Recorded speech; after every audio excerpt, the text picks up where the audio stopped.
आज मैं एक ऐसे सवाल पर बात करने आया हूँ जो हर स्टूडेंट के दिल और दिमाग को खाया जा रहा है। पढ़ाई में ध्यान क्यों नहीं लगता?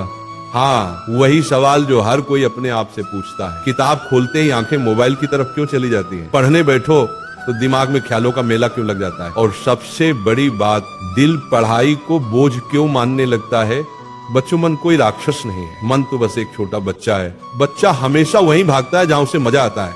मोबाइल, गेम, ये सब आसान और मजेदार है, पढ़ाई कठिन है, इसीलिए मन वहां नहीं जाता। लेकिन सोचो, अगर बच्चा हमेशा खेलता ही रहे और कभी स्कूल न जाए तो क्या वो बड़ा होकर जिंदगी में कुछ कर पाएगा?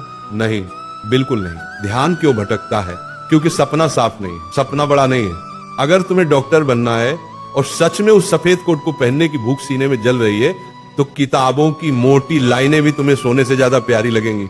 अगर तुम्हें अपने माँ बाप की आंखों का सपना पूरा करना है तो तुम्हारे लिए किताबें बोझ नहीं बल्कि हथियार बन जाएंगी। बच्चों, ध्यान नहीं भटकता, भूख कमजोर होती है। भूख तेज होगी, ध्यान अपने आप टिकेगा। और पढ़ाई में ध्यान इसलिए नहीं लगता क्योंकि हमारी आदतें गंदी हो चुकी हैं। रात 3 बजे तक मोबाइल चलाना, सुबह 12 बजे उठना, फालतू रील्स देखना, ये सब दिमाग को खोखला बना देता है।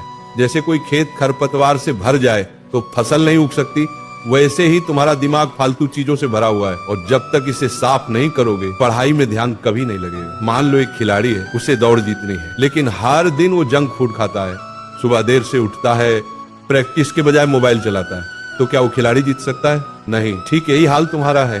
तुम पढ़ाई के खिलाड़ी हो, लेकिन तुम्हारी प्रैक्टिस, तुम्हारा अनुशासन, तुम्हारी आदतें गंदी हैं, इसलिए ध्यान नहीं टिकता। क्या मजे से जिंदगी बनती है या फिर मेहनत से? याद रखो, मजा पल भर का होता है, मेहनत का फल उम्र भर का। भगवान श्री कृष्ण ने गीता में कहा है, तेरा अधिकार सिर्फ कर्म करने में है, फल की चिंता मत कर, पढ़ाई ध्यान से करो, रिजल्ट अपने आप आएगा। लेकिन अगर पढ़ाई ही नहीं की तो फल किस चीज का मिलेगा? अब समाधान सुन लो, स्पष्ट लक्ष्य तय करो। अगर लक्ष्य साफ नहीं है तो पढ़ाई बोझ लगेगी। अनुशासन बनाओ, सोने, जागने और पढ़ाई का टाइम फिक्स करो। डिस्ट्रैक्शन हटाओ, मोबाइल, गेम, फालतू दोस्त, सबको कंट्रोल करो।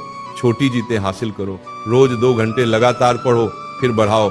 सपनों को याद करो, रोज अपने सपनों की तस्वीर दिमाग में देखो। बच्चों, आज अगर तुम पढ़ाई छोड़कर मोबाइल उठा लोगे तो हो सकता है 2 घंटे मजा आ जाए, लेकिन कल जब रिजल्ट आएगा और तुम्हारा नाम कहीं नहीं होगा, तब माँ की आंखों में जो आंसू दिखेंगे, उस दर्द का नाम मजा नहीं है, उसका नाम बर्बादी है। सोचो, जब पड़ोसी का बेटा सिलेक्शन ले जाएगा और तुम्हारे घर के सामने मिठाई बैठेगी, तब तुम्हारे माँ बाप का चेहरा कैसा होगा? वो सिर उठाएंगे या झुका लेंगे?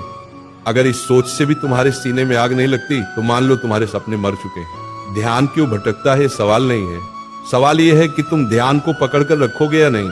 या तो ध्यान भटका कर जिंदगी बर्बाद कर दो, या फिर ध्यान साध कर अपने सपनों को सच कर दो। चुनाव तुम्हारे हाथ में है, क्योंकि मन जीता तो जग जीता।